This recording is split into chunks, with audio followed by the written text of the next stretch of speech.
Welcome, everyone, into the NFL Week 9 preview hosted by Fumble Sports. So happy to have you on Twitter Spaces and for those joining us in the metaverse, in our metaverse studio as well. Appreciate it. We're going to go through the entire NFL Week 9 slate of games. But, of course, we're also going to cover the trades that just went down today, some incredible trades, and really an amazing NFL trade deadline. Not what I expected at all. But that said, we're going to get going in just a minute.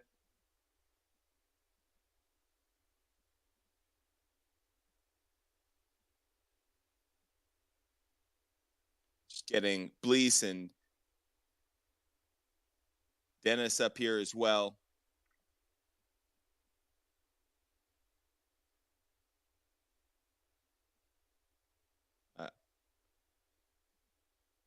Dennis, you've been invited to speak.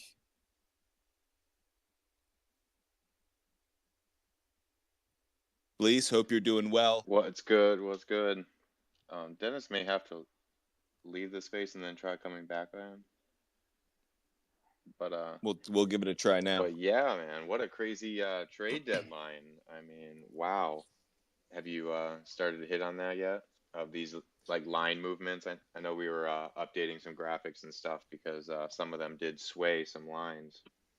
So it's really interesting. This is the most, I think, impactful NFL trade deadline, certainly of my lifetime. I can't think of another one that had as many names, certainly of a certain caliber. I'm not going to say there were A-plus names, but certainly some B-plus, B names that were out there that got moved. And I think it does change a number of teams, not just their lines for this week or the over-under totals. It certainly affects playoff odds and total win totals as well over the coming weeks. But I thought it was a really exciting day of trades, and it was something that I think the NFL is kind of riding what the NBA's been doing. They're seeing more player empowerment. They're seeing the ability of teams to move contracts more easily than they used to. And I think there's an opportunity in the future to see more of these kinds of moves.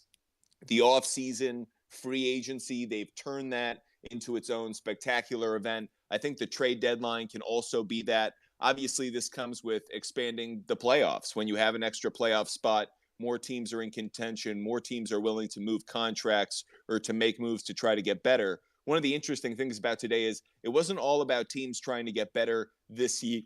This year. There were a number of teams trying to get better in the future.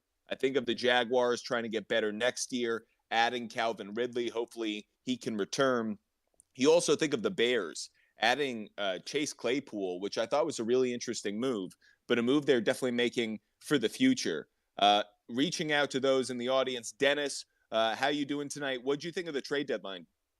I'm totally shocked, and I'm glad that your impression is similar to mine, where I don't remember a prior season where you've seen so many, decent to very good players being moved at this deadline. But it just seems as though it's just becoming more comfortable prospects for these new players to be able to adapt quickly and make an impact, especially where it's so wide open, where there's still a lot of games to be played. You can see players like the ones that were exchanged here making an immediate impact. We got another speaker up here. Adam, what do you think of the trade deadline? Well, I thought it was interesting. The two things that stand out to me, Miami getting Bradley Chubb, 26 against the pass. So their pass rush has been very kind of poor this year. So I think it's going to bolster that. And the thing that it puzzles me a little bit with Chicago, trading away Smith and Quinn, in the 31st against the rush. I'm not really sure what Chicago's doing in our defense. I know they brought Claypool in for some offense to give Fields some help, but that defense and moves there, I'm just really curious what they're doing there. I think one has to do with Fields, one has to do with finances. And when it comes to addressing Justin Fields' progress, it's going to be about adding offensive linemen, adding wide receivers. But when it comes to the money around the Bears, they had too much money in contracts like Robert Quinn. They weren't going to pay Roquan Smith. He wasn't coming back last year of his contract. So get value for him. I thought they got a good haul for the fact that he's on his last year. So the fact that the Bears can add a few picks that should go to offense. I know they're going to add players on defense like they always do. That's kind of their mantra. But I actually thought it was a good haul for them. And Quinn and Smith, they weren't coming back. They're not part of the long-term play. Yeah, I can see that. And they got a second, a fourth, and a fifth. So, like you said, stockpile draft choices and try to build this team around Fields. It looks like they're going to stick with him for the future. And I love the Ravens getting Roquan Smith. I know there were a lot of moves in the last week that really helped out the teams that made an acquisition. The 49ers look like a much better team now with McCaffrey. I think Quinn obviously adds to an Eagles defense that was already impressive. But Roquan Smith might be my favorite move of the quote-unquote trade deadline period, in part because that middle linebacker position is an important role for the Ravens.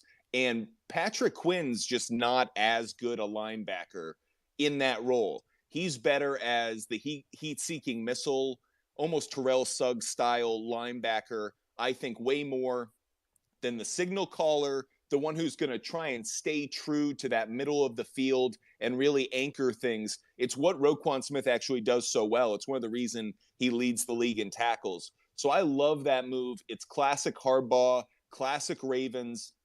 I know they have, new front office leadership, but it's something that traditionally they would have done, I feel like. Find a great linebacker, plug them in, and now everything looks better. The secondary will play better. The front four, front three, however they want to do it, they'll play better because Roquan Smith brings an anchor to a defense that definitely needed it. I really like that trade. Going to another one that went down, we mentioned a moment ago, Robert Quinn to the Eagles. That'll lead us into our first game. But before we get there, interesting that the Eagles felt like they needed to get an additional pass rusher. I thought there were a lot of pieces they could have added. They didn't. They went in that direction. Another piece that was out there that got moved, TJ Hawkinson. Love that trade for the Minnesota Vikings. I think that's a real add. I think having a player on the inside, an offensive pass catcher on the middle of the field, inside, that can challenge linebackers and safeties to stay towards middle of the field as opposed to leak out and try and cover Justin Jefferson. Great trade for the Vikings. I think it adds to what you can expect from them on a week-in, week-out basis. So we're going to get to a few more of these games and obviously a few more of these trades and how they impact these games. But before we do, Dennis, what's one thing you're looking forward to now that we've hit almost the midway mark of the season? What's something that stands out as a surprise? What's something that stands out as a disappointment? Oh, you really want to go to the sore spot? I'll go to the Jets-Pats game this past weekend. I fell for it. I was really hopeful. I thought this might be our moment. And I think this past weekend it just exposed Wilson for what he is. And I don't know that the Jets are really going to be making anything of a playoff push if we continue to have him play the way that he did on Sunday. I know with them playing the Bills this week and then they play the Pats again, I think I'm resigned to accepting a 3-game losing streak here and potentially more. But I mean, the hope will spring eternal. But for me, selfishly, that is my big takeaway at this point in the season. For me, it's the parity rules out. It's amazing, not just on the field, but even in fantasy and in gambling. There's so much parity in this league. You feel like you start to pick up on certain trends, and then all of a sudden you don't feel like water finds its level, but rather you feel like the seesaw has tilted completely. A perfect example to me, the Las Vegas Raiders are the toughest team to read right now in the NFL. This is a team that should have been going through its early season struggles in the first 4 or 5 weeks of the season. Okay, they finally break through. They had a tough schedule, getting the chemistry right between new pieces, new coaches, new offensive system, all of that. Fine. You hit your bye week. You should be a different team after that. what I saw from them in New Orleans was one of the worst performances of the season so far. And we've seen some bad performances. We've seen some bad offensive football. They got shut out by a Saints defense that isn't good. The Saints defense this year isn't what it's been in years past. They give up yards. They give up points. So for the Raiders to get shut out in the manner in which they did, highly disappointing. I definitely feel like they're, to me, one of the major stories of the season. I thought they were going to be a fringe wild card team. I wonder where they're drafting come next spring. I think they could easily be in the top 5, top 8, which is just amazing. I never thought that was going to be the case. So that's the big disappointment for me. We're now to week 9. So exciting to get into this slate of games. For all of those that want the Butt Fumble Sports picks, we're going to give them out throughout the week. We put out videos, tweets, put out other things throughout the week, other pieces of content. So for this week on our graphics in the metaverse, you won't see a pick, but you can find all of our picks throughout the week. Obviously, hit us up at Butt Fumble Sports on TikTok, at Butt Fumble Sports on Instagram, at Sports Fumble on Twitter. Love having everyone come up and ask questions, talk about this slate of games. We're going to start, obviously, with the Thursday night game between the juggernaut that is the 7-0 Philadelphia Eagles and the 1-5-1 Houston Texans. This is the Thursday night primetime game. The Eagles right now are a 14-point favorite. The over-under set at 45 points. Just to give some gambling trends before we get into some conversation about what will play out in this game. The Eagles are 6-1 against the spread in their last 7 Thursday night games. The Texans are 3-10 against the spread in their last Thursday night games. Favorite is 4-0 against the spread in the last 4 meetings between the two teams. The under is 4-1 in the Eagles' last 5 road games, and the over is 4-1 in the last 5 meetings between the two teams. Dennis, what's your take on this game? Okay, so I was thinking about this when I was making my selections on my Pick'em League.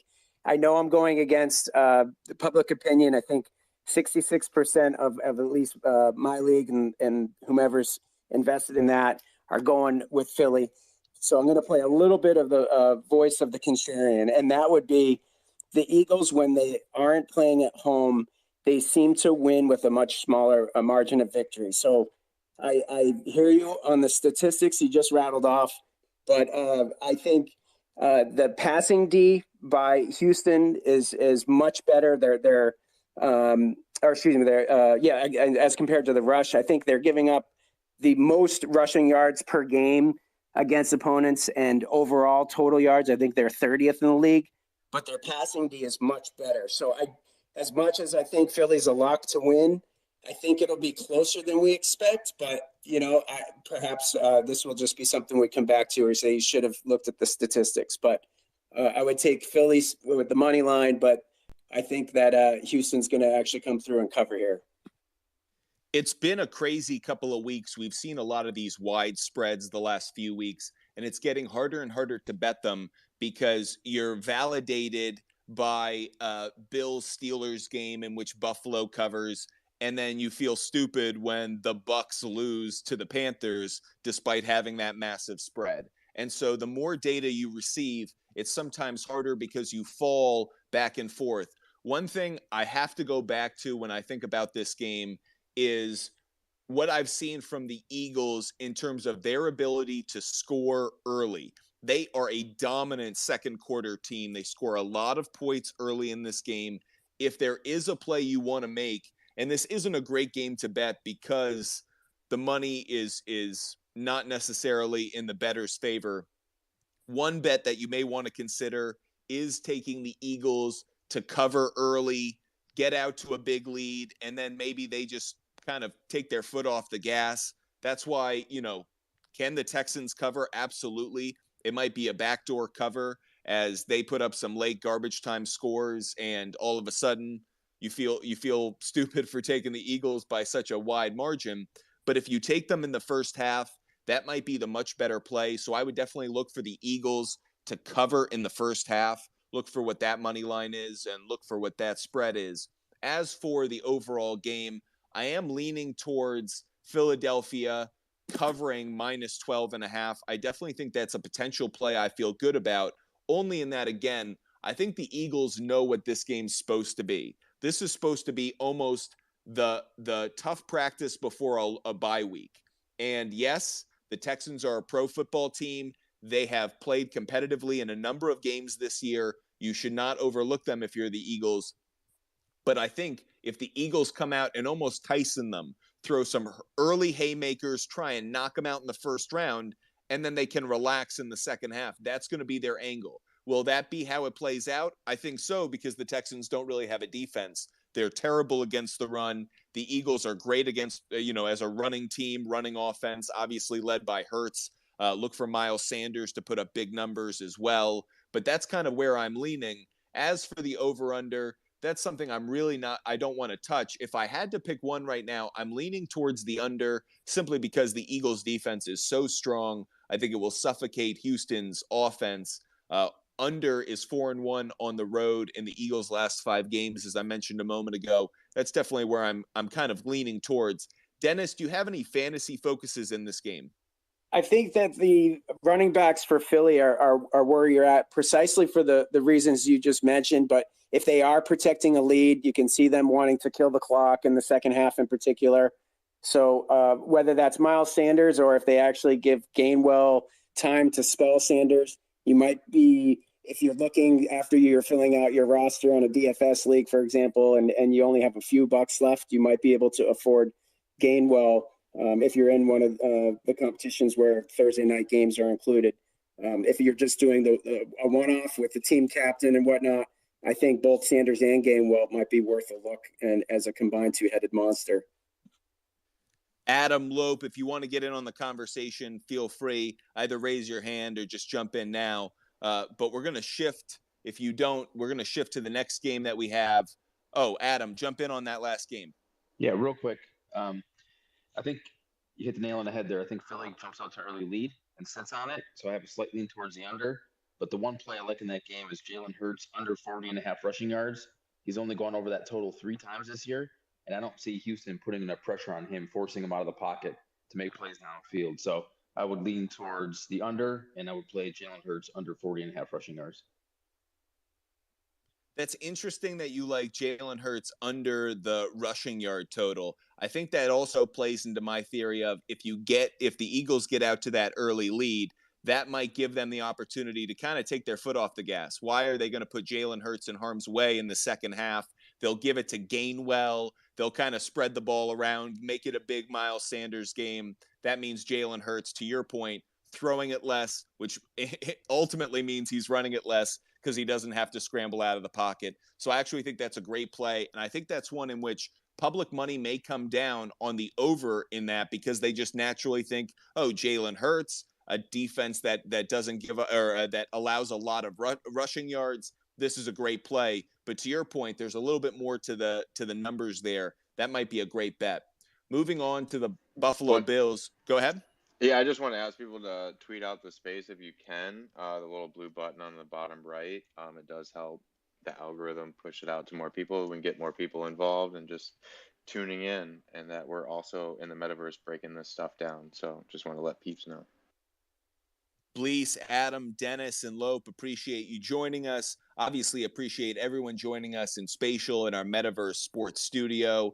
Butt Fumble Sports previewing NFL Week 9. As I mentioned a moment ago, we'll be previewing every game in the NFL slate now that we've gone through some of the trades that were made during the trade deadline period. We'll be providing picks throughout the week. Look for our content, tweets, videos, our prop bets of the week. And you can be able to get all of that at Butt Fumble Sports on TikTok and Instagram, at Sports Fumble on Twitter.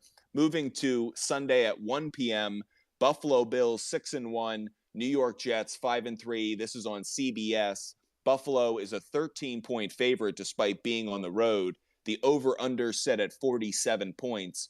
Just to provide a few gambling notes and then a few storylines before we get to Dennis's analysis. Bills are 7-2-1 against the spread in their last 10 games versus the AFC East. The Jets are 3-7 against the spread in their last 10 home games. The favorite is 4-1 against the spread in the last 5 meetings between the Bills and Jets. The under is 4-0 in the Bills' last 4 road games. And the over is 7-3 in the Jets' last 10 games following an against the spread loss. One note, the Bills went out and continued to make moves. They add Nyheim Hines. And while it wasn't a trade, it's certainly an addition. Tre'Davious White has returned to the active roster. He's a lockdown corner, one of the best corners in the NFL. While maybe we can't expect him to play to that level right now, certainly an amazing addition to what was already one of the best defenses in the NFL. Dennis, what's your take on this game? Typically with home dogs, I like just I think for currently through the season, they're approximately 55% in the win column. But the Jets, they don't play well at home. They're 1-3. They're playing probably the best team in the AFC, if not in the NFL. And as we saw last week, if Wilson's going to be quarterbacking the attack, I lack any faith. I'd be happy taking the Bills to cover. And in terms of any type of takeaway from the trade deadline, I'm scratching my head about why Elijah Moore or Denzel Mims are still on the team. I don't know how they couldn't have reached something. I mean, I understand, especially with Moore, the draft capital they used to get him, but they're not throwing to him. I mean, Tyler Conklin got 10 targets last week. Elijah Moore, I don't think he had a single pass thrown to him. So for them to just have him on the team and not get anything from him, I don't understand. I can't figure it out. So I've reached the sad part in the season that most Jets fans were able to stave off until last weekend. And he is a talented receiver. Like we've seen it before. He clearly, is he the crispest route runner? No, but he has speed. He has a lot of ability. His hands aren't bad. So I'm kind of with you. I'm surprised that situation hasn't worked out. But every once in a while, a wide receiver goes to a team and it just isn't a fit. What shocks me about it is I would have thought the chemistry between Zach Wilson and Moore would have ultimately grown over time. It really hasn't. And the addition of Garrett Wilson kind of solidified that because Zach Wilson doesn't have the ability to have 2 favorite wide receivers at a time. And Garrett Wilson is now that official guy. You saw that last week. He had a great game. And Tyler Conklin, bringing that up, I think he may be a great play. If you need someone in fantasy, he's available in a lot of leagues. So someone you may want to consider picking up because what's a young quarterback's favorite receiver? It's a tight end that gets open, can sit in his zone, is a good matchup against linebackers and safeties. And Zach Wilson's going to continue to target him. So I like Conklin for fantasy, and in the future, not this week, but in the future, I certainly like him for some player props. But that said, this is a tough game for the Jets. You mentioned it. I think that last week, you mentioned it even earlier in the show, Dennis. Last week was the Jets Super Bowl. Losing to the New England Patriots was a devastating loss. I think all of Jets Nation expected to end that streak, expected to finally get over the hump and slay the dragon that is Bill Belichick. Sorry to disappoint you, but once again, Bill Belichick, outsmarted your sophomore quarterback. And for that reason alone, I think that the Jets are just, the air's been taken out of the building. The air has been taken out of the balloon. There is just no momentum right now.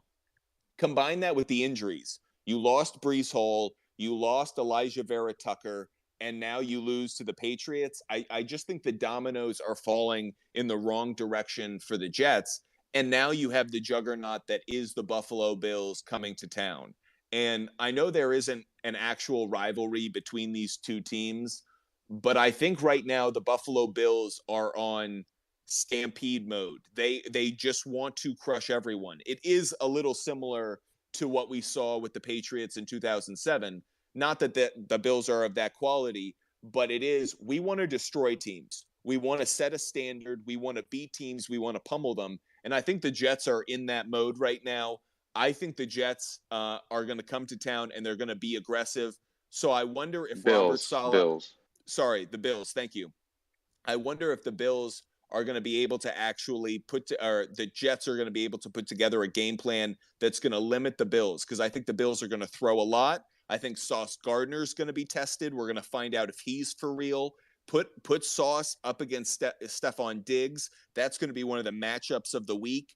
But can Saleh put together a defensive game plan that's going to be enough? Dennis, what do you think about your head coach, a former DC for the San Francisco 49ers? Can he come up with that kind of game plan? I don't think so. After watching the Bills last week, that was a perfect description of them, the unstoppable stampede. They're a fun team to watch just as a football fan. But realistically, if the offense led by Mac Jones of the Patriots can do what they did, have their way with the Jets, I'm scared to see what the Bills are going to do. I have no faith that they'll come up with something that contains Allen. I'm not crazy about betting this game. Again, it's one of those widespread games in which you just, it's hard to have conviction. But if I am considering two plays on this game, I do like the under. I think that this is going to be a game in which if Robert Saleh is going to play this strategically well, he's going to slow things down. I think Zach Wilson made a number of mistakes last week, and they need to start eliminating those. So I think the game plan is going to be about Zach Wilson doing less, running the ball more with Michael Carter and James Robinson.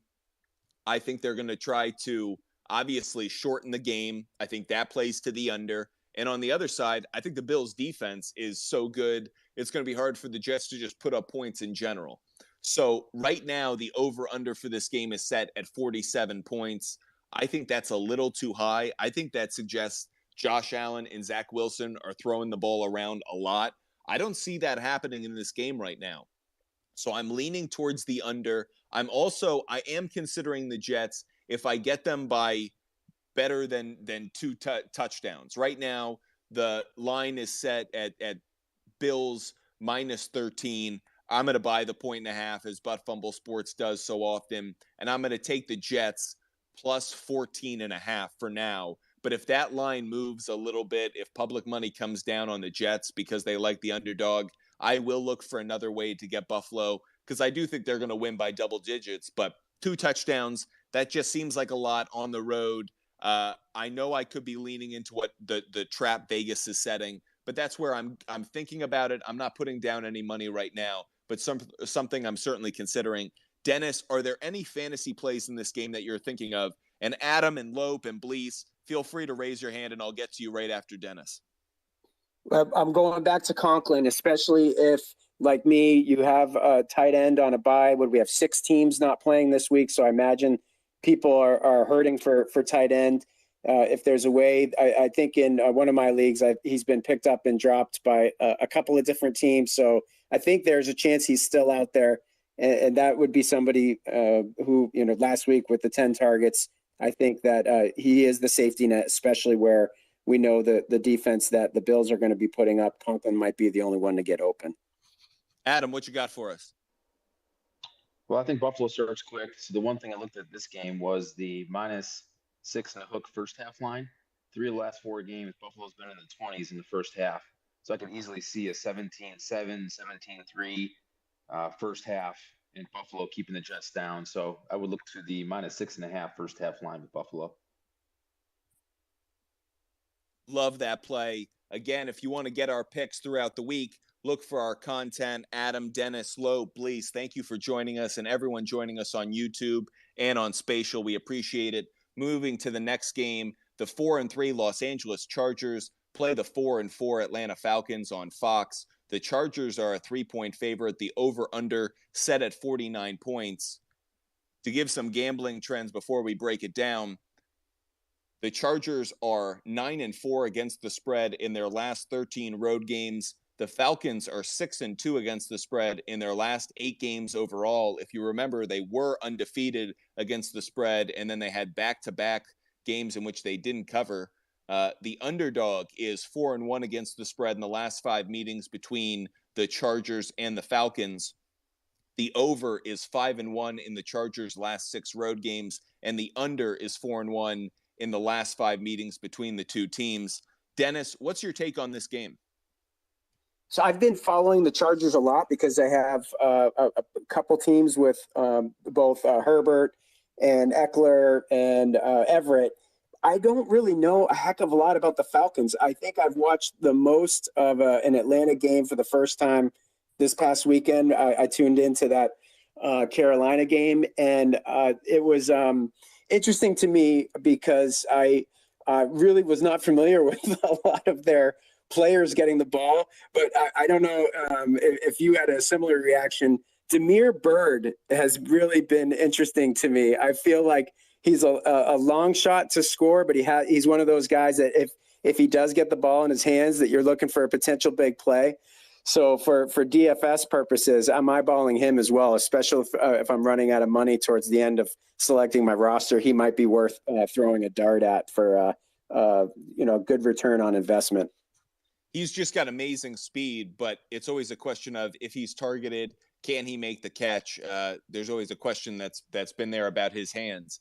The Falcons, as I mentioned, have been really strong against the spread. I think Marcus Mariota has just had a phenomenal season. I don't think enough people are talking about how well he's played. We're not talking about Ritter. I thought that was a quarterback drafted in the spring that we would be talking about this time of year. No, it's Marcus Mariota having the Falcons in first place in the NFC South. Just a real surprising development.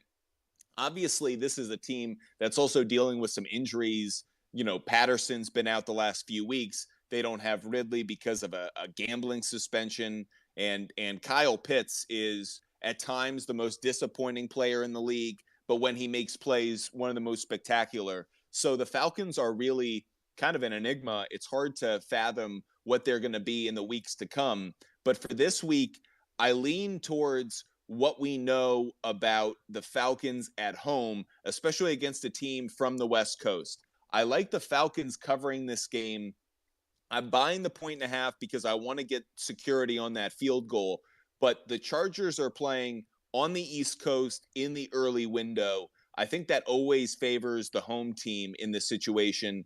I think the Chargers are going to put up a lot of yards passing the ball. The Falcons have a bad secondary, bad pass defense. I think there are a lot of opportunities for Justin Herbert and a number of his receivers. Look for DeAndre Carter on the waiver wire now that Mike Williams is injured. Keenan Allen hopefully is back. But this is a game in which I can absolutely see Mariota once again keeping this close. Algier, the running game of the Falcons, churning out yards and keeping this a close game. This is one of the ones I'm watching to see how public money comes down because I like where I can get the Falcons now. I would love if that line moves even more in my favor as the week goes on and I can get the Falcons by, say, 6 points. If I buy the 1.5, that would be the perfect situation because I can see the Chargers winning this game, but I really like the Falcons more as the cover. That's the stronger play for me right now. Adam, what's your take on this game? Well, if you take a look at this game, the Falcons are 32nd in the league against the pass. They give up 25.6 yards or 25.6 points a game, 29th in the league, but the Chargers give up 27 points a game. That's 31st in the league. So I've been on Atlanta every single week this year. In the last 2 weeks, it's been a letdown, but I would have a slight lean towards the over. I don't like playing overs in the NFL over 46.5 to 47, but you get two really bad defenses. I think Atlanta can move the football, and we know that Herbert's going to move the football. So I'd have a slight lean to the over, but not overly crazy about it. Dennis, what's your take on this one? I'm curious about the health of Keenan Allen. I think he is such a difference maker and he's such a weapon, but obviously, he's banged up and I don't believe he practiced yesterday. Not surprising, but I don't know if he practiced today. But that's where I think so much of the difference maker, the absence of him being prominently involved is what has been hampering the offensive approach for the Chargers. So once we see his health improve, I think we see the points opening back up again. And I mean, this does, if anything, that's probably speaking to why Austin Eckler's been so strong. So I'm hoping for his sake, since I do have Eckler, that maybe Allen's not back to 100%. But as far as Herbert goes, I'd love to see Allen healthier for his sake. Moving to the next game in the slate, Green Bay Packers at 3-5 go to Detroit to play the 1-6 Lions. As I mentioned earlier, the Lions did make a trade, got rid of TJ Hawkinson, a former first-round pick. who I believe is in the second to last year of his deal. Please, someone correct me if I'm wrong. But that said, they got a number of picks, clearly already looking towards the future once again in Detroit. Right now, the Packers are only a 3.5-point favorite. The over-under set at 50 points where I see it. Gambling trends for you. The Packers are 2-5 against the spread in their last 7 road games. The Lions are 6-2 against the spread in their last 8 home games. Home team is 5-0 against the spread in the last 5 meetings between the two teams. The over is 9-4 in the last 13 meetings between the two, and the over is 5-2 in the last 7 meetings in Detroit. One of the reasons I like this game in favor of actually Detroit is because I think that because Hawkinson's not there, I think it opens it up even more for the running backs and the offensive line to show what they can do on the ground. I really like the running game of the Lions. DeAndre Swift, Jamal Williams, one of the best 1-2 punches in the NFL right now. Amon-Ra St. Brown is, I think, entering that top 10 wide receiver conversation.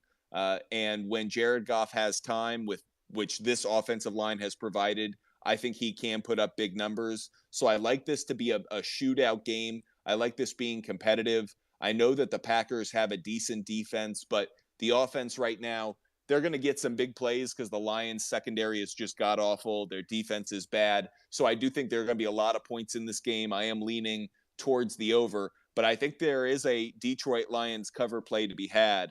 Dennis, what's your take on this game? I think that this is the medicine that Aaron Rodgers and the offense needs, and they must be salivating at the opportunity they have in front of them. If they don't put points up on the board, then I don't know that there's any chance for the Packers to turn it around. I hope for both teams' sake that it is high scoring. I have Swift coming back off the injury. I just picked up Dobbs last week, so a lot of different players here that I'd like to see getting opportunities and putting points on the board. Adam, what's your take on this one? Well, the Packers are my team, so it's been a little bit of a struggle this year. I think they played probably their most complete game last week in Buffalo. Still ended in a loss. It's hard. We struggle in Detroit. Hail Mary with Rodgers a couple years ago, won that game. We have some injuries on offense. Lazard had a shoulder injury. He was out. Watson had a concussion on Sunday night. Not sure what his status will be. So that leaves Torrey, Winfrey pretty far down on the wide receiver depth chart. So I would look towards, I tried to find a number and I couldn't find it, but I would lean Packers really working Aaron Jones in this game. So whatever Aaron Jones rushing and receiving props are, I probably would lean towards that. Also, the Packers' rush defense has been pretty sour this year, so Jamal Williams would be another prop I would look at. I think a lot of people are going to look to the over in this game, like you guys mentioned. I would lean slight to the under just for the fact of the offensive injuries with the receiving core that the Packers have and the lack of depth that we have at wide receiver right now. So I'd have a slight lean to the under, but I would really look at Aaron Jones props for this game because he's probably going to be heavily used. Blease, before we get to you, just want to shout out Adam. I love those player prop ideas. I was leaning towards Aaron Jones as well. Think Jamal Williams for a touchdown, anytime touchdown, is a great play week in and week out at this point. I also, again, think he's just going to get more touches along with DeAndre Swift now that Hawkinson's not there. I absolutely love those plays. Blease, what you got for us? Yeah, this was one of the full screens that was kind of shocking and like something we've talked about. It's like, are they getting valued at previous years? You know, it's like, are these like the nostalgic Packers? Like, who do the Packers think they are to get, 3.5-point favorites at Detroit?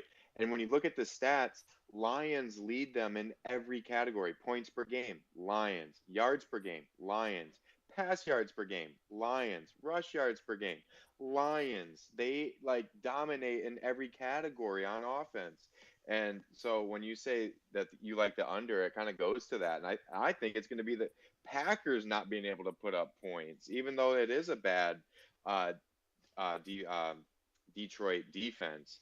But for the Packers to get there, I think it's them. And like, I don't know. I do not like that locker room.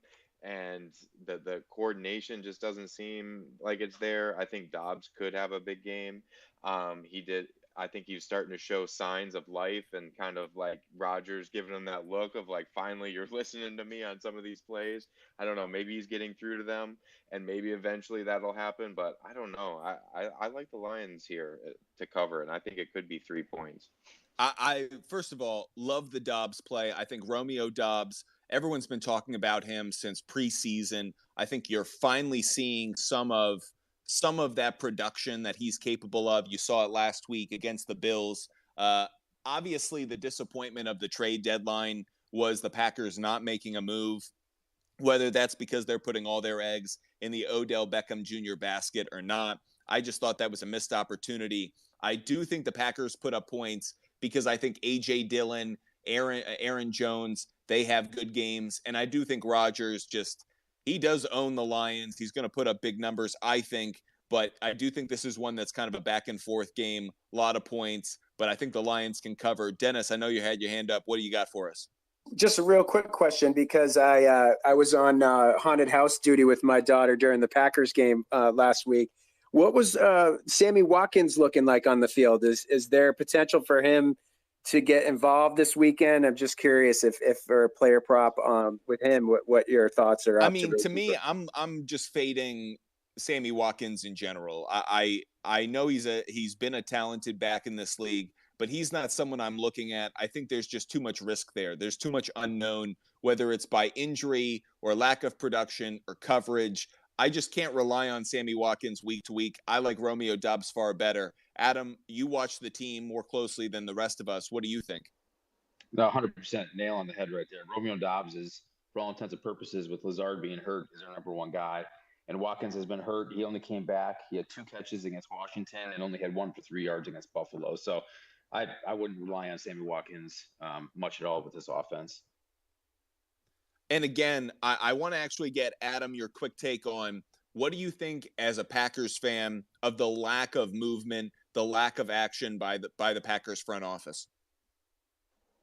Well, everyone's been clamoring for a wide receiver, obviously, since we've had so many problems. Claypool got dealt today for a second rounder to Chicago.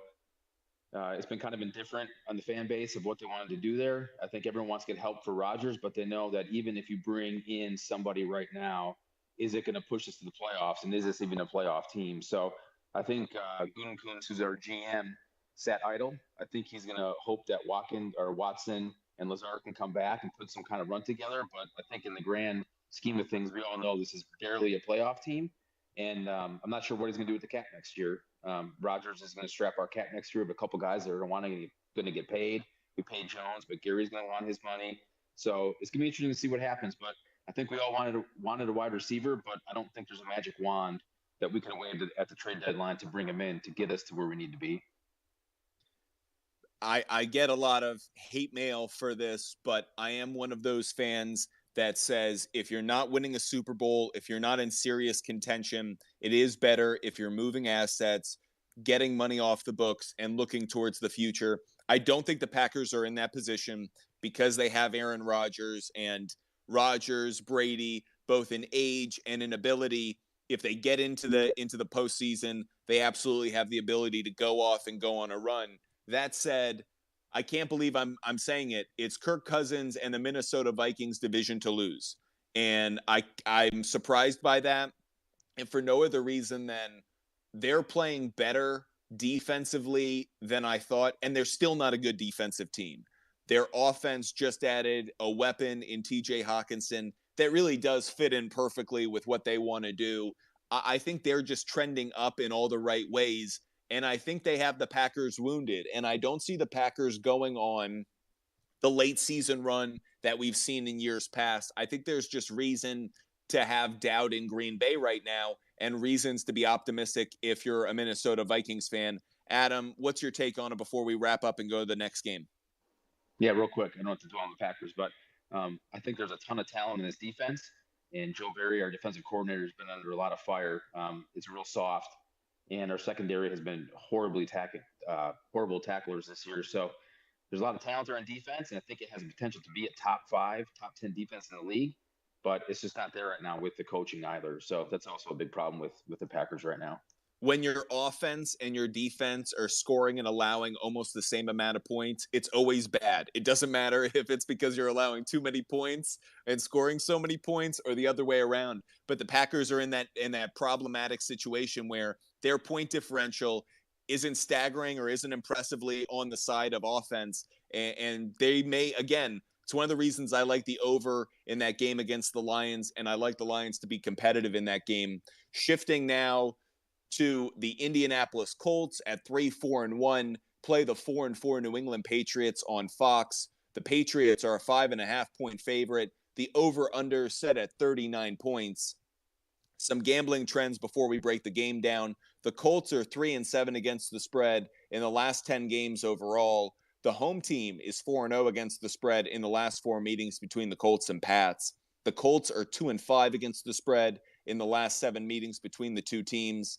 The under is 7-0 in the Colts' last 7 road games, and the over is 6-0 in the last 6 meetings between the Colts and Patriots in New England. Dennis, what's your take on this game? At the risk of mispronouncing his name, because I keep hearing it different ways, is it Ellinger? Put me in the right direction. Sam Ehlinger? Yeah, I think for all intent and purposes, we can treat him the same as Zach Wilson, right? I mean, he's his second year in the league. I think that the Pats D is going to swallow him up. Fantasy-wise, if you can grab the Pats, I'm all in on that.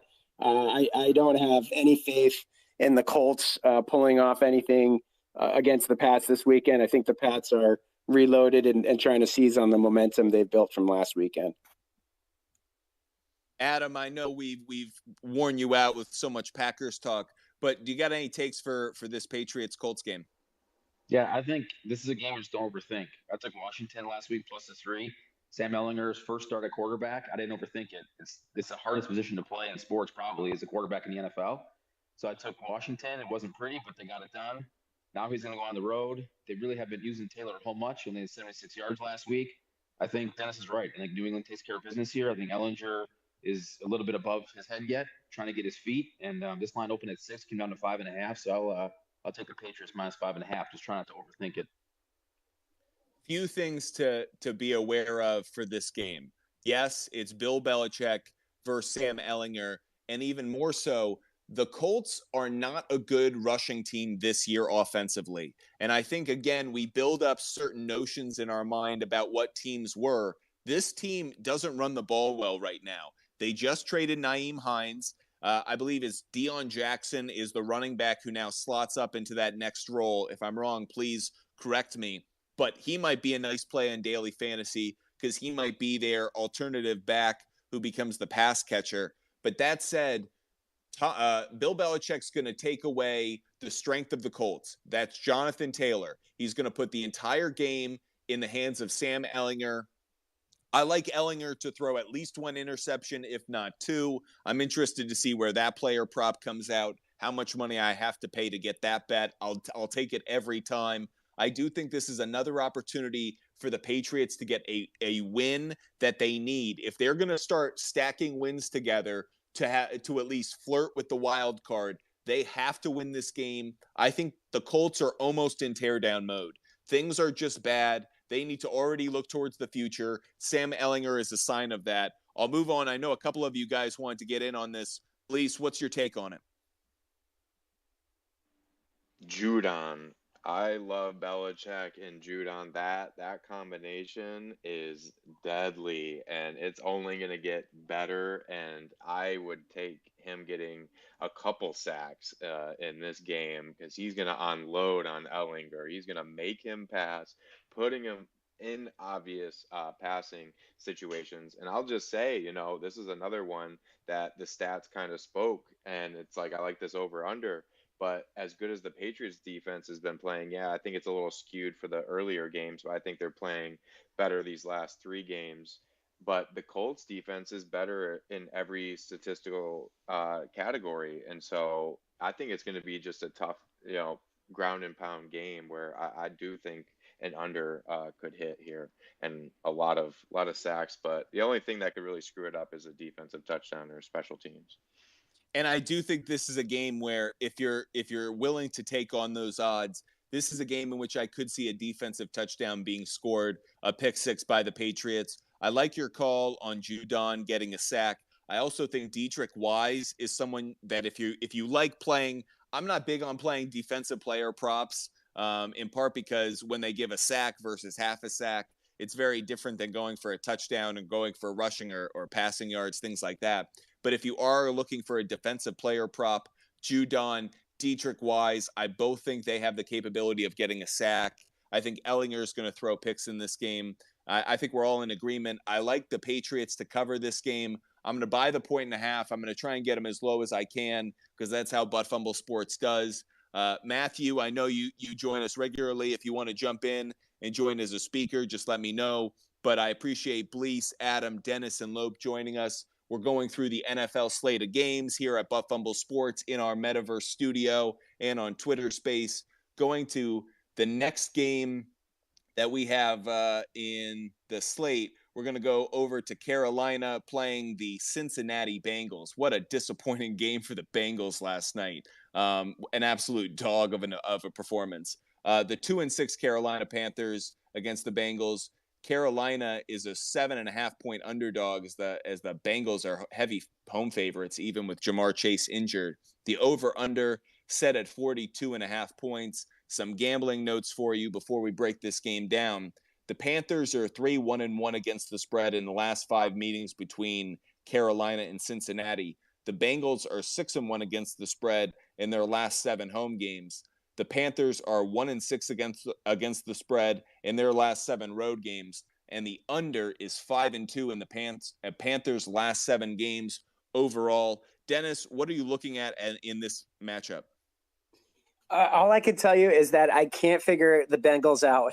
Every time I get on their bandwagon, they seem to zig in the opposite direction. I am so confused by last night's game. I don't know. I honestly have complete indecision about where to go with them this week. That was such a surprising game to me because I know they're without Jamar Chase, but I just expected more out of Joe Burrow, but it really was a matter of turnovers. They had a couple drives and they just had turnovers. I saw a stat. It just came to, across my Twitter too late, but it was on Halloween. The underdog was something like 12-4 over the last 16 years. And that was just one of those where you think, okay, that sounds about right. The underdog covering on Halloween. So I did put down some late money on the Browns to cover just to ease the bets that I had on the Bengals. But a disappointing end to what was a disappointing Sunday. I'm hoping that the Bengals can bounce back as a money line play this week. But that said, Carolina is showing me that they're just a competitive team. PJ Walker is having his moment, his Jeremy Lin moment, where he's like, he's made it. He's now a part of the league. He's going to go off for a few weeks, but I don't think this is actually going to amount to a full-time job or career in the league. That said, I think Carolina will be competitive. Deontay Foreman is showing more in the last few games than he's shown in his entire NFL career up until this point. And I think the team still has talent on defense. They weren't willing to trade certain pieces that they had on the defensive side of the ball because they were young and talented. J.C. Horn among them. They have a good defensive line. I think there are reasons to believe that Carolina can stay competitive, especially with Cincinnati still not having Jamar Chase. They have one less day to prepare because they were on Monday Night Football. And I think Joe Burrow without Jamar Chase might be a different quarterback. That's something we may just need to start examining more closely. The over-under for this game is set at 42.5. I kind of want to take the over. I'd want to buy that down and get it at 41 points. But something tells me that even despite everything I just said about defenses, that PJ Walker and Joe Burrow could also chuck the ball around a lot. I really speak to the Panthers defense more to say that if I can get Carolina by a touchdown or a little bit more, like if I bought the 1.5 right now, I can get Carolina at +9. I feel like that's a solid bet, especially if I have other bets that have Bengals as a money line play. That way I'm kind of balancing out both sides of it, and I think both of them could legitimately hit. Adam, what's your take on this game? Yeah, I think you're right about that. I think Carolina is the early season Atlanta, in my opinion. I played Atlanta early this year, and they were just hung around games. They were just covering spreads. And I think Carolina might be doing that right now. I think Jamar Chase being out, Cincinnati's still trying to find their way. The problem with Cincinnati that makes me nervous is they're 30th in the league in rushing. I know they're 6th in passing, but without Jamar Chase now, they need to kind of reinvent their offense a little bit. So if I had to, I would take Carolina in this game. I'd open at 8, went to 8.5, and after last night's game, I dropped to 7.5. But I think you're right. I think Carolina just hangs around. They're not going to do anything special, but I think they just keep it close and cover the line. Blease, Adam, Dennis, Matthew, Lope, and all of this joining us in Spatial, on Twitter Space, on YouTube. Thank you for joining the Butt Fumble Sports NFL Week 9 preview.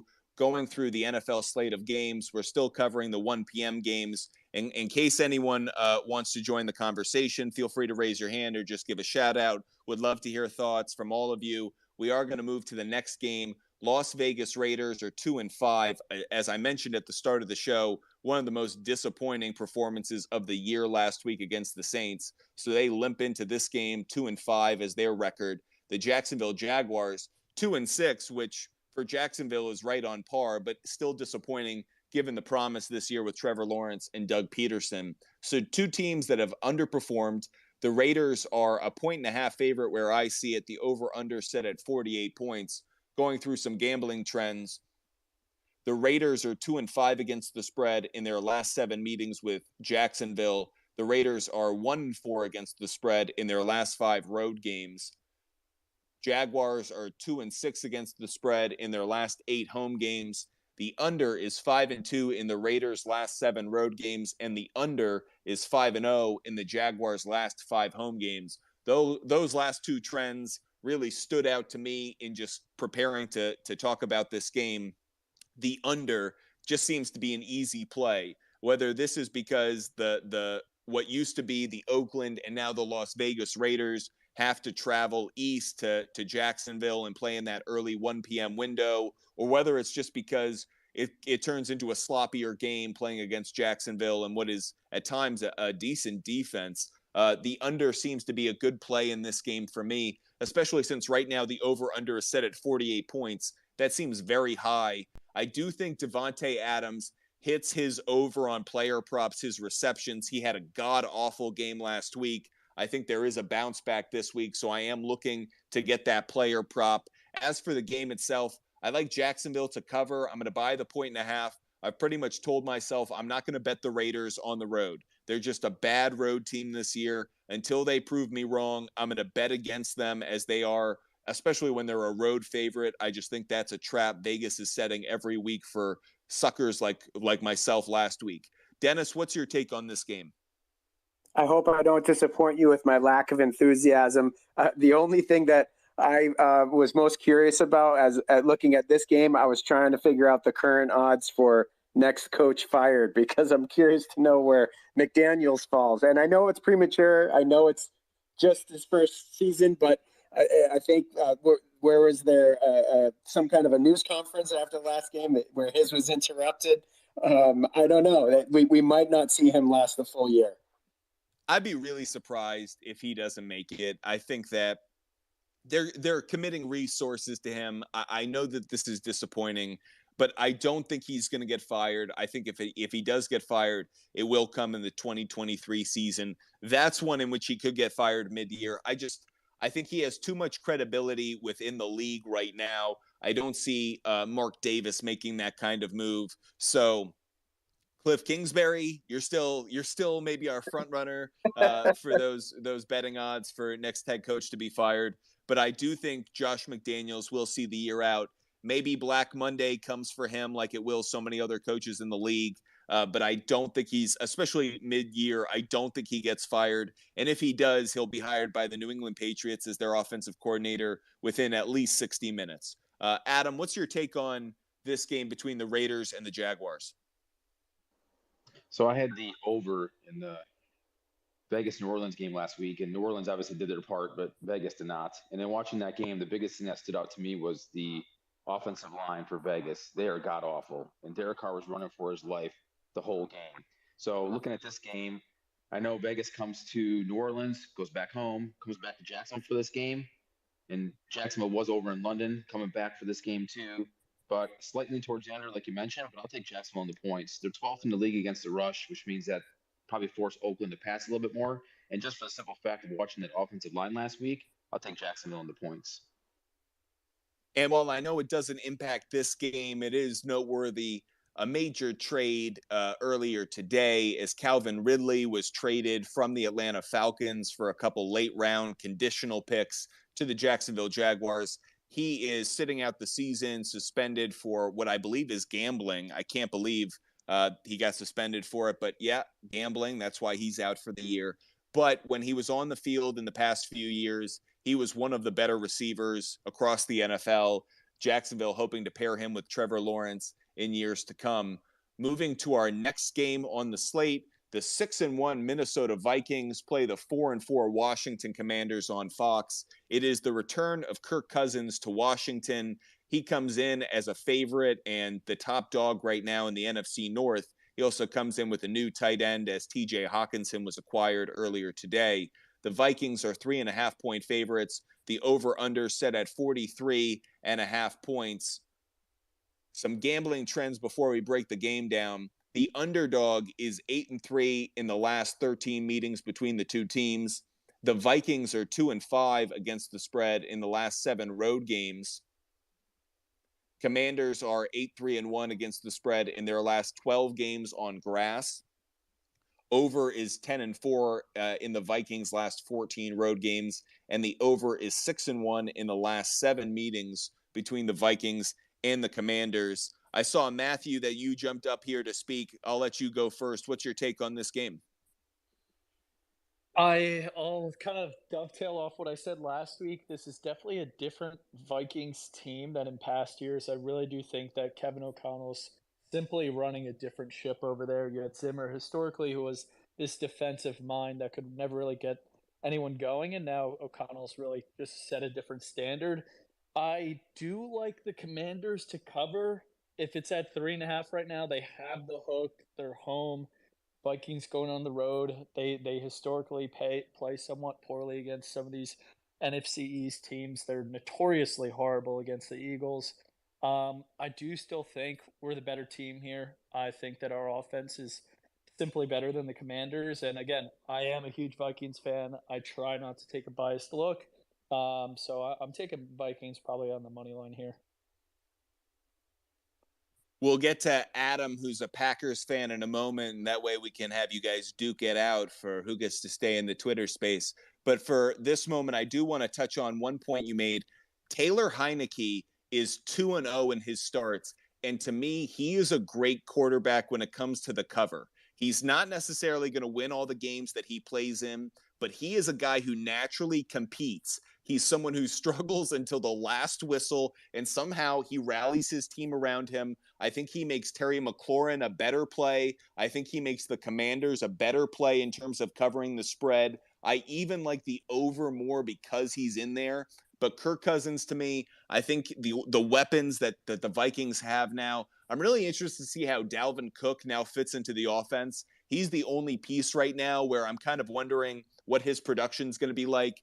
But Hawkinson adding to Justin Jefferson and Adam Thielen, hopefully Thielen can stay healthy. But I really like what the Vikings have going right now. That said, they are a different team at home than they are on the road. So I do think that Washington could be a cover look to play in this game. Adam, what's your take on this one? Yeah, obviously I hate the fact that the Vikings are 6-1 and leading the NFC North, but I think the Vikings score a lot, but they also give up a lot of yards. And I think you're right. I think Heineke is good enough to keep this game close at 3.5. I think you got to play Washington in this game. I think being at home, Vikings traveling on the road, like you mentioned, I think with the hook, I think you got to take Washington. Dennis, what's your take on this one? I want to just say shout out XFL quarterbacks making a name for themselves in the NFL. I think this might be the most props that we've given in one of our space opportunities. I will say, as far as Heineke goes, I love the chutzpah that he brings. And this is one of the games, I don't know if I'll see it, but I would love to be able to. If I'm at a bar where they have every game on, I'm going to go over and take a look at this one. I think it's going to be a fun game to watch as a fan. And over under on the number of times you hear you like that during the broadcast. I think it's going to be nauseating how many times we have to hear that. But I do think that this game matters to Kirk Cousins in ways that are probably stupid and overblown. I think Kirk Cousins is a very emotional guy, and things, funny enough, like going back to Washington, I wonder if one, he tries to show out and actually that means he throws more. But I do think that may mean he's more prone to interceptions. I don't think that he necessarily has a clean game when it comes to picks. So I actually may like the over Kirk Cousins half an interception player prop bet just because the sheer emotions of this game get to him. He overthrows a receiver, a safety picks it off, and that's just an easy cash money play. I do like him over a touchdown and a half on a player prop because I do think that, again, I think he's going to want to throw 2-3 touchdowns just to make a statement in his return to Washington. And now that he has Hawkinson, the red zone opens up even more for them on a passing side. So I like that as a potential play for this game. We are going to go to the last game in the 1 p.m. slate, the only one we haven't covered so far. The 5-3 Miami Dolphins playing the 3-5 Chicago Bears on CBS. The reason we haven't gotten to this game, we don't have lines on it. We don't have a spread on it or over under. Vegas and where I go to place my bets, Bovada, wasn't showing this game given the trades that went down. Obviously, the biggest trade of the deadline day itself, Bradley Chubb moving from the Denver Broncos and going down to the Miami Dolphins. They also added Jeff Wilson as another running back because they had to give up Chase Edmonds in the trade to get Bradley Chubb. So some pieces moving, but you have to love what Miami's doing. They're certainly, like the Minnesota Vikings, pushing all their chips into the middle of the table and saying, we are going for a playoff spot, and we're ultimately trying to get a championship this year. They clearly think Tua is the right player because they're not looking to draft a quarterback next year. So the fact they're making the moves that they are certainly tells me that they have conviction. Do they have enough to compete with the Chiefs and the Bills? I don't think so, but we'll see. Dennis, we'll start with you. Is there anything you are looking for in this Miami Dolphins Chicago Bears game?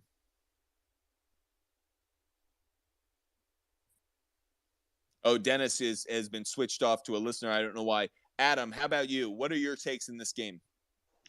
Well, I mean, I think that with the Quinn and the Smith moves, is it going to take Chicago a little while to find out defensively what they can do there? Does Miami take advantage of that? So I think Chicago's defense is still going to kind of find their way. I don't think Claypool will come in and do anything here this first week, but taking a look at the passing offense for the Bears is 32nd, and they're number one with the rush. So running the ball, keeping it, limit the possessions for Miami, but I still think Miami can take advantage of that defensive shakeup there, losing two of their best players. So I would lean towards the under and lean towards Miami with the points, which I think somewhere along the way I saw is like a -5 and 44, I believe was the over-under that I saw. Be wary in this game.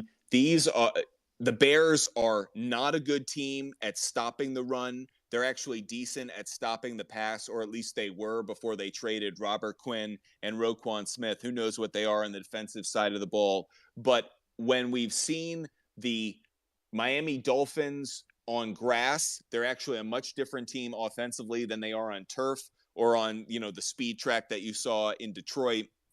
So something you may want to consider here is actually a Raheem Mostert or a Jeff Wilson over their player props. I actually think you could see them having good passing and run days in terms of their total yardage. That may be a play worth doing. Dennis, now that we got you back on, what's your take for this game? I love the addition of Chubb. I think that he's going to make an immediate impact. I think when you watch him, he's that kind of player that you wince a little bit for the guy who he just crushed. He just has that kind of a look with the eyeball test when you're watching a game. So I think that was a great pickup. Matthew, any takes on this game, or Blease? I just think Dolphins play a couple close games here if you look at their last few. Hold on, I'm clicking it now. Like their last game, 4 points. Steelers, 6 points. Vikings, 8 points. If the spread's 5, maybe buy the Bears up to 7, but am I really going to buy the 7 points on the Bears? I don't know. I might just wait until Sunday to see where the money is. And as always, I'm keeping an eye on the weather report because when the Chicago Bears play in rain, they seem to be a different team this year. So in case there is some weather over the Midwest, if there's rain, I like the Bears even more, to Matthew's thinking. We are going to move to the 4 p.m. slate of games. The 5-3 Seattle Seahawks, leading the NFC West, play the 3-5 Arizona Cardinals. The Cardinals are a 2-point favorite. The over-under set at 50.5 where I see it. Gambling trends for you. The Seahawks are 4-1 against the spread in their last 5 games overall. The road team is 11-4-1 against the spread in the last 16 meetings between the Seahawks and Cardinals. The underdog is 12-3-1 against the spread in the last 16 meetings between the two teams. The under is 5-2 in the Cardinals' last 7 games overall, and the under is 5-2 in the last 7 meetings in Arizona. I'm going to give my take on this game early. Geno Smith.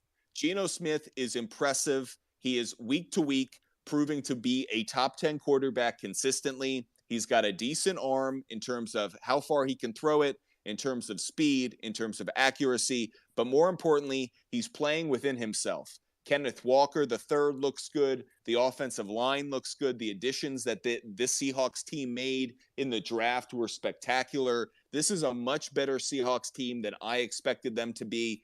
And DK Metcalf is a beast. And Lockett is an outstanding receiver. And Marquise Goodwin is a good third receiver. And Noah Fant and Will Dissly. Like, I'm naming players, and all of a sudden you go, man, the Seahawks are a pretty good team. And that's how I feel right now. The fact that I can get the Seahawks as a 3.5-point underdog when I buy the 1.5, I love that play. I do like the under in this game. I just think that 50.5 seems very high. I know what we're seeing from the Seahawks offense and the Cardinals offense, but the trends tell me that the under is the play in this game. Those are the two ways that I'm leaning. Dennis, what's your take on this one?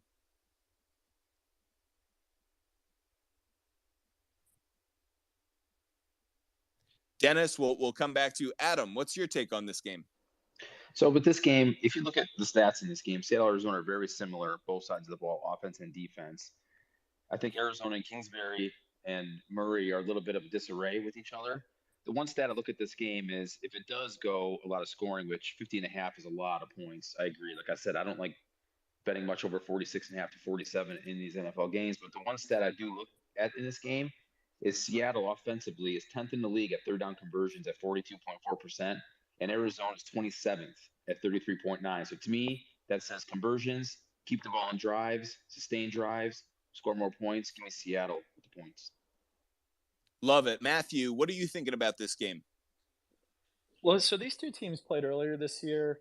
Seahawks won 19-9. In the second half, the Cardinals were actually in Seahawks territory and either fumbled through an interception or had 2 turnover on downs.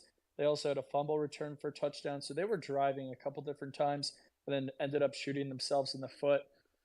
I like the Seahawks +3, but I'm kind of waiting on this one. This is kind of like if the Cardinals don't win this is must win for the Cardinals. So I think they're playing for something. Seahawks kind of surging. It's definitely an interesting game to watch. I don't have a clear-cut play yet, but that's a little bit of what I'm thinking about right now. Yeah, if they don't win this game, it goes to our conversation a moment ago about Cliff Kingsbury being on the hot seat and whether he gets fired first. While I'm not a believer in this stat actually meaning anything, Kyler Murray is 0-2 ever since Call of Duty's latest version did come out, whatever that means. Dennis, we finally got you back on as a speaker. What's your take on this game? I just have 2 quick player props that I like. DeAndre Hopkins over 82.5 receiving yards. Kenneth Walker over 78.5 rushing yards. I like both of those. I think they'll smash, and I'd be comfortable with both or individually. I'm glad that you brought up DeAndre Hopkins. He is a beast, and he gets targeted more than any other receiver when Kyler Murray is playing with him. I know there literally is only one other matchup that gets targeted more, and it's Justin Herbert and Keenan Allen. DeAndre Hopkins, you saw it last week, phenomenal hands, body placement. He can beat any defensive back. He can run any route. I'm with you. I just think he's a good play for an anytime touchdown, over total receptions, over total yards. I just hammer him. I think he's a good play, even though the Seahawks actually have a good defense in the secondary and are good against wide receivers in fantasy. I actually think DeAndre Hopkins at this point is just beyond statistics. I think he is a bet worth making week in, week out. He's proving to be, he might be the best wide receiver in the NFL. I know A.J. Brown is certainly putting on a major case for that as well. We are going to move to the final game of the 4 p.m. window. Only 2 games in the 4 p.m. window this week, as we do have so many bye weeks. The 3-4 Los Angeles Rams play the 3-5 Tampa Bay Buccaneers on CBS. Tampa Bay, a 3-point favorite. The over-under set at 42.5 points. Some gambling trends for you. The Rams are 6-0 against the spread in their last 6 meetings in Tampa Bay. The underdog is 12-3 against the spread in the last 16 meetings between the two teams. The road team is 4-1 against the spread in the last 5 meetings between the two. Over is 6-0 in the last 6 meetings between the Rams and Bucks, and the under is 13-3 in the Buccaneers' last 16 versus the NFC. I joked earlier, this could be the AARP Bowl. This is a battle between 2 old, aging quarterbacks who are at a much different point in their career. Tom Brady, Matt Stafford, they both got their Super Bowls in new locations, but they look old and they just don't have the team around them that they did when they went on a Super Bowl run. So I'm not crazy about betting this game right now on either side. I do like the under, especially with Cooper Kupp dealing with that ankle injury. I think that really hurts the Rams offense and ability to score. So I'm leaning towards the under, especially right now. It's at 42.5. I buy that up 1.5 points. I get the under at 44. I really like that play. So that's the thought I have for this game early on. Adam, we'll start with you. What's your take on Rams Bucks? Yeah, I kind of feel the same way. I think these are 2 teams that are kind of mirror each other. They're really having tough seasons, both of them. Expectations were a lot higher, and they're not meeting them. Offensive line for Tampa has been a suspect this year. Defensive line for the Rams is, all intents and purposes, pretty good. But I think I would just lean to player props of Brady and Stafford throwing over a half interception in this game. As far as the spread and the over-under, I don't have much of a feel for it. I think these are 2 teams I've had a really hard time reading this year with their inconsistent play, especially when they were supposed to be so much better than they were. So I'm going to lay off the side on the total on this one, but I'll play the over interception props.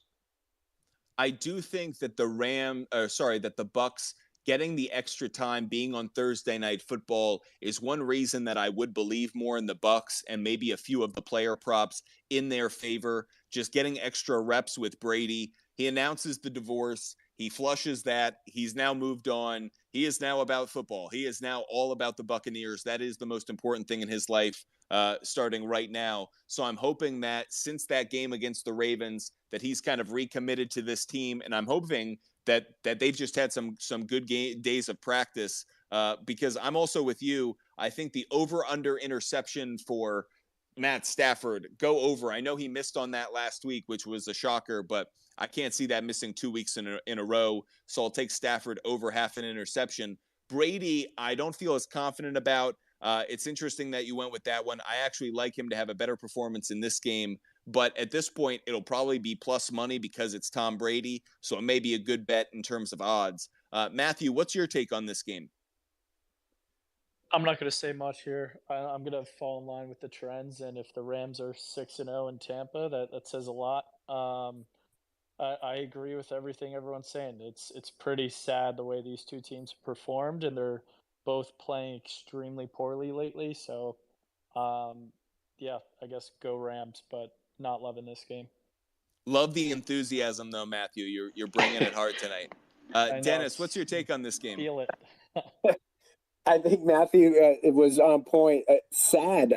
I really want the Bucks to be great. I really want the Rams to be great. And the current version that we're watching just underperforms every week. I jump on the under bandwagon here. I really just want to see the Brady of old. I want to see explosive plays. And with respect to Cooper Kupp's injury, I don't know that there's much on the Rams side of the ball that I see them getting up over the 42.5 right now.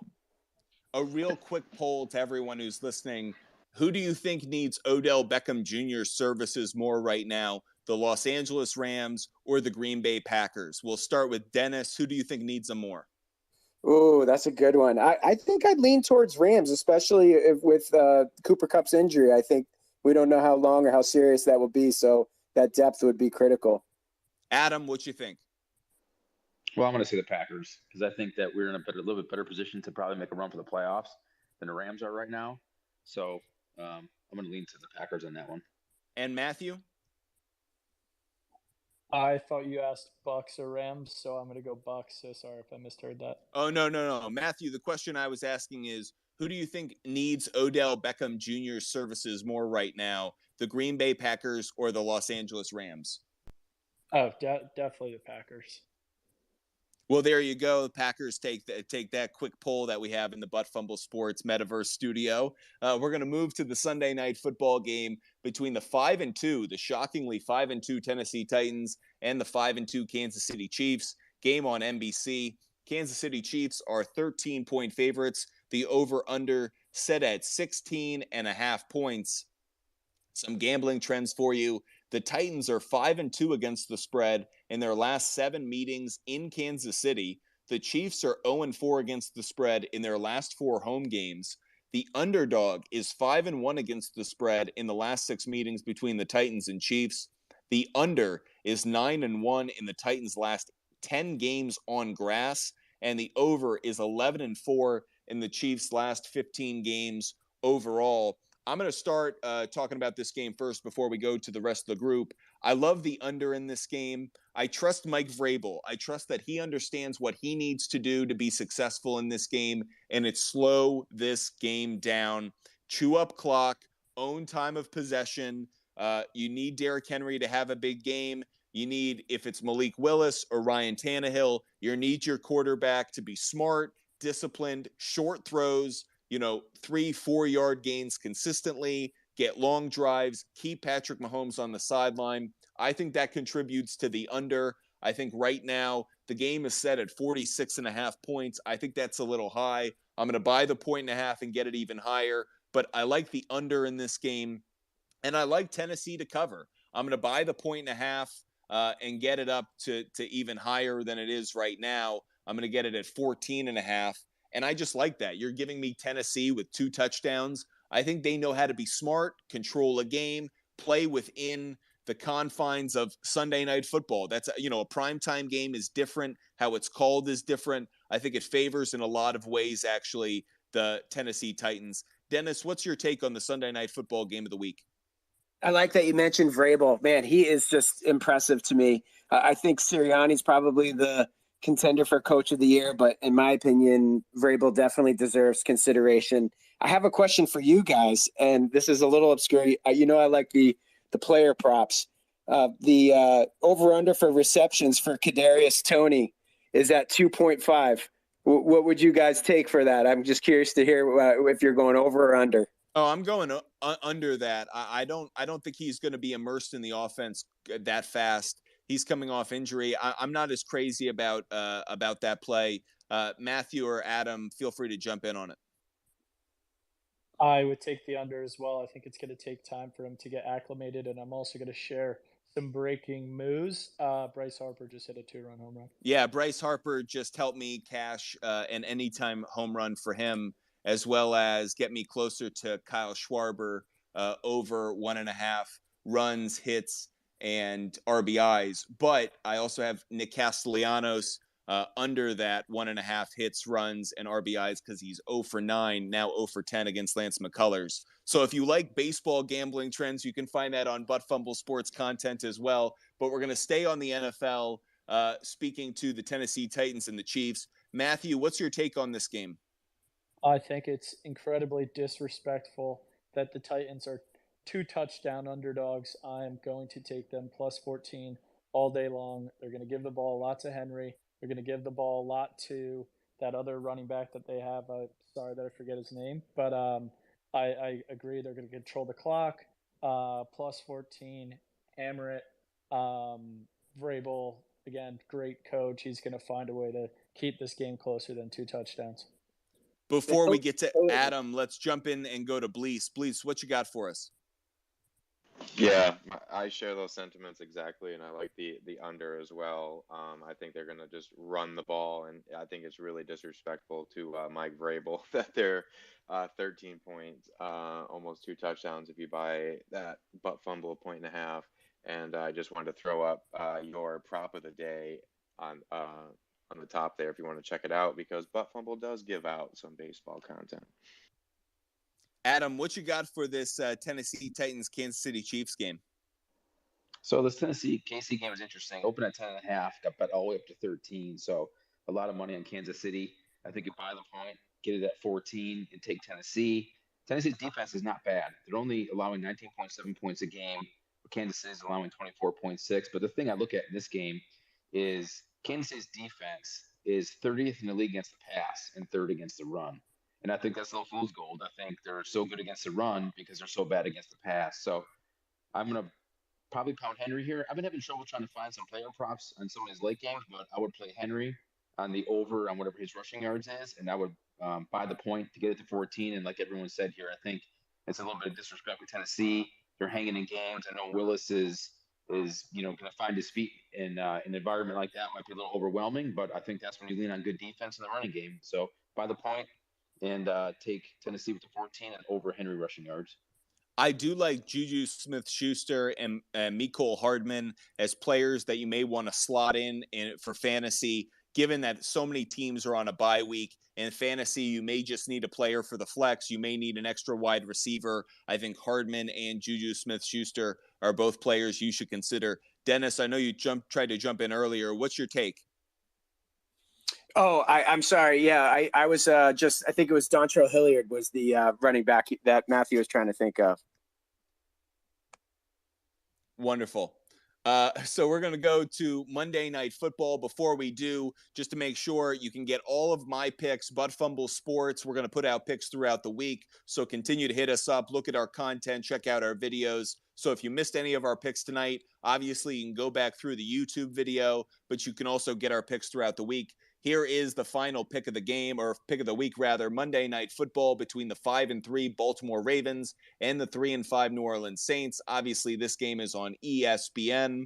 The Baltimore Ravens are a 3-point favorite. The over-under set at 48 points. Before we get to gambling trends, obviously the big storyline of this game, the Ravens add Roquan Smith to a defense that has at times been suspect this year, but he's the number one defensive player in terms of tackling. So you have to feel like a great addition for the Ravens, especially going into a Monday night game. They'll have an extra day to acclimate him to the system. As for gambling trends, the Ravens are 2-5 against the spread in the last 7 Monday night games they've played. The road team is 4-1 against the spread in the last 5 meetings between the Ravens and the Saints. The Saints are 0-4 against the spread in their last 4 Monday night football games. The over is 4-1 in the Ravens' last 5 Monday night games, and the over is 4-1 in the last 5 Saints games overall. We're going to start with Dennis. Dennis, what's your take for Monday Night Football this week? I'm worried about the over here because of the injuries. I know Rashad Bateman is likely to be out. Mark Andrews, I believe, is banged up, even if he does play.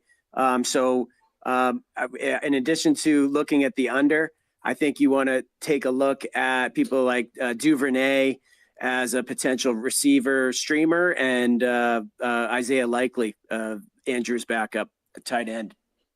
Isaiah Likely is a player that we're going to be talking about on the waiver wire watch this week, especially to your point, if Mark Andrews can't play, he's proven that he's a good player to slot in. He has good chemistry with Lamar Jackson, fits into a Ravens offense that obviously Greg Roman heavily, fits and designs towards the tight end position. Adam, what's your take on Monday Night Football between the Baltimore Ravens and the New Orleans Saints? I guess my biggest question for this game is who's going to be playing quarterback for New Orleans. I know Winston is kind of was a healthy backup last week. Dalton played. My assumption is Dalton's going to play this week again. If he does, I don't really have a feel for the line or the over in this one, but if he does play, Baltimore's defense is 28th against the pass, giving up 266.8 yards a game. So I look to the over on Dalton's passing yards if he does play, but I don't really have a feel for the side and the total in this one. Matthew, are you seeing it differently than Adam? I like the over a lot here, but I like it at 47, so I'm going to buy it down one. If you look at the history of these two teams, they don't play too often, but historically they score a decent amount of points. Then I'm also going to either parlay that or tease that with the Ravens money line. Games are pretty close that they play against each other, so I'm just going to take them straight up at the money line. But I think I'm leaning over a little bit more here. I'm totally with you, Matthew. I love the over in this game. As for the spread, I'm going to buy the 1.5 and get Baltimore at -1.5. And then I may do it on the other side. I may take the Saints, buy the 1.5, and get them by +4.5. But I do think this is a game where I can feel really confident about the Ravens winning this game. I think Roquan Smith makes a big difference for this defense. I think it immediately changes them. So I do like the Ravens in this game. I like them to cover. Just a few other player props or notes that I want to get to. A few things I want to throw out there. Miles Sanders, Thursday Night Football. Look for his total rushing yards. I like the over in that. He's playing against a Houston defense that allows the most rushing yards per game with 186. Zach Wilson, over half an interception. He's playing against a Buffalo defense that isn't just one of the best in the league. It also has Tre'Davious White joining it, coming off of the IR. So a lot of reasons to believe Zach Wilson will throw an interception. Sam Ehlinger, we mentioned it earlier, going up against Bill Belichick. Bill Belichick against an inexperienced quarterback usually means at least one pick.